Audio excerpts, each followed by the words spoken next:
कक्षा 7 की विज्ञान के ऑनलाइन क्लास में आप सभी बच्चों का पुनः स्वागत है। हम 17वीं इकाई पढ़ रहे हैं। हमारी 17वीं इकाई है बल एवं कार्य। तो इसमें अभी तक हम पहले लेक्चर में यह देख चुके हैं पहली क्लास में कि बल किसे कहते हैं। कोई भी ऐसा धक्का या खिंचाव जो कि एक वस्तु से दूसरी वस्तु पर आरोपित होता है वह बल कहलाता है। बल के क्या क्या प्रभाव होते हैं। बल लगाकर हम किसी गतिमान वस्तु की दिशा बदल सकते हैं, गतिमान वस्तु की गति में परिवर्तन कर सकते हैं, रोक सकते हैं, उसमें गति प्रदान कर सकते हैं, उसकी आकृति में परिवर्तन। ये सारी बातें हम पिछले लेक्चर में पढ़ चुके हैं। आज हम यह देखेंगे कि बल कितने प्रकार के होते हैं। विचार कीजिए कि टूथपेस्ट होता है, उसकी ट्यूब को दबाने पर टूथपेस्ट उसमें से बाहर निकल आता है, या चुंबक के निकट कोई सुई रखने पर उसमें विक्षेप होता है। यह घटनाएं जो हैं हमने देखा कि यह जिस कारण से हो रही हैं उनमें अंतर है। टूथपेस्ट की ट्यूब हाथ से दबाने पर, बल लगाने पर टूथपेस्ट बाहर निकलता है, जबकि चुंबकीय सुई में विक्षेप चुंबकीय क्षेत्र द्वारा आरोपित बल के कारण होता है। तो दोनों में अलग अलग तरह का बल आरोपित होता है। टूथपेस्ट निकालने के लिए हमें आपके हाथ और ट्यूब के मध्य सीधे संपर्क द्वारा बल लगता है।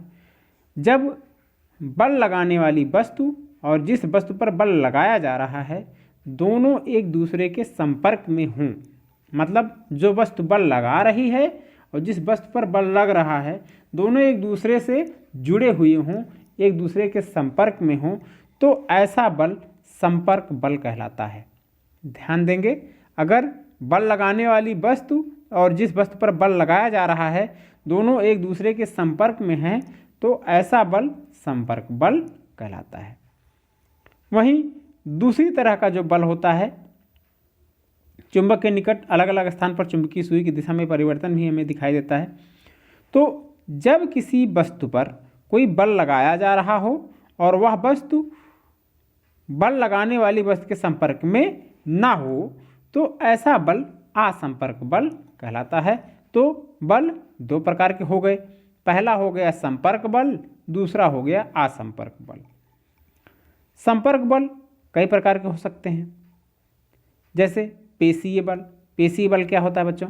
जब हम किसी वस्तु को हाथ से उठाते हैं तो हमारे हाथ की जो मांसपेशियां हैं उनमें खिंचाव उत्पन्न होता है और हाथ की मांसपेशियों पर उत्पन्न खिंचाव द्वारा वस्तु पर बल लगाया जाता है। यही हमारे हाथ की पेशियां जो इनमें बल होता है उस बल को हम पेशीय बल कहते हैं। मतलब हमारे हाथ की मांसपेशियों में जो बल है वह बल क्या कहलाता है? पेशीय बल कहलाता है। ऐसे ही जो जानवर गाड़ी खींचते हैं या कार्य करते हैं उनकी मांसपेशियों से जो बल लगता है वह भी पेशीय बल कहलाता है। पानी से भरी बाल्टी उठाना या कुर्सी उठाना, मेज उठाना, कोई भी कार्य करना जो कि आप अपने हाथों से करते हैं वह सारे बल पेशीय बल के उदाहरण होते हैं। वहीं जो दूसरे तरह का बल होता है संपर्क बल, घर्षण बल होता है। तेज कोई दौड़ते हुए जा रहा है और अचानक उसका पैर किसी केले के छिलके पर पड़ जाता है तो वह व्यक्ति गिर पड़ता है। इसी तरह आप कैरम बोर्ड खेल रहे होते हैं तो पाउडर छिड़कते हैं, ताश खेल रहे हैं तो उसमें भी पाउडर लगाते हैं, या आटा चक्की के पट्टे घिस जाएं तो क्या करते हैं उस पर कुछ ऐसा ही चिपकने वाला लोशन लगाते हैं। तो ऐसा क्यों करते हैं? ऐसा इसलिए करते हैं कि जो केले का छिलका हमारे पैर के नीचे आ जाता है तो हम गिर क्यों जाते हैं? क्योंकि केले के छिलके में चिकनाहट होती है और चिकनाहट होने के कारण जो पृथ्वी और हमारा पैर है उनके बीच लगने वाला जो घर्षण बल है वह कम हो जाता है, इसलिए हम फिसलकर गिर जाते हैं। इसी तरह कैरम बोर्ड पर आसानी से जो है पाउडर छिड़कने पर घर्षण बल कम हो जाता है, जिसके फलस्वरूप जो है वह जो गोटियां होती हैं वह कैरम बोर्ड पर आसानी से फिसल जाती हैं, घर्षण बल कम करते हैं। इसी तरह आटा चक्की में के पट्टे की घिसने पर घर्षण बल कम होने के कारण पट्टा जो है वो पुल्ली पर फिसलने लगता है, तो इसके लिए भी इसके कारण चक्की जो है वो गति नहीं कर पाती है। तो हम कोई उसमें लोशन, चिपकने वाला लोशन लगा देते हैं, चारकोल जैसा, तो वह फिर फिसलता नहीं है, जिससे दोनों पट्टे और पुल्ली के बीच घर्षण बल बढ़ जाता है और वह अपना कार्य करने लगता है। तो यह सारे बल जो है वह घर्षण बल कहलाते हैं। एक क्रियाकलाप, किसी पुस्तक को लें और मेज पर सरकाने के लिए छोड़ दें, तो देखते हैं कि क्या होता है कि कुछ दूर तक पुस्तक सरकती है, उसके बाद वह रुक जाती है। क्यों रुक जाती है? क्योंकि उसके संपर्क तल पर जो मेज है, उसका संपर्क तल है, वह मेज उसकी गति का विरोध करती है।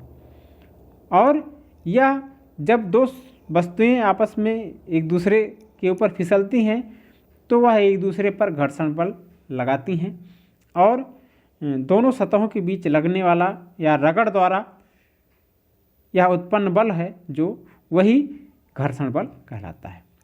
तो इसकी परिभाषा क्या हो गई? किन्हीं दो सतहों के संपर्क तलों के बीच सापेक्ष गति का विरोध करने वाला बल घर्षण बल कहलाता है। यह तो संपर्क बल हो गए। दूसरे तरह का बल होता है असंपर्क बल।